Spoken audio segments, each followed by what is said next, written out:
ভাবতাছি নিজের নামটা বদলা আই লাভ ইউ রাখবো। কেউ যদি একটা বার নাম ধরে ডাক দেয় কপালটাই খুইলা যাইব।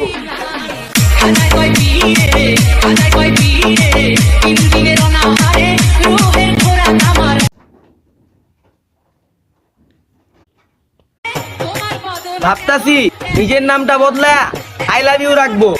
কেউ যদি একটা বার নাম ধরে ডাক দেয় কপালটাই খুইলা যাইব। তিন দিনের অনাহারে রোহের ঘোরা আমার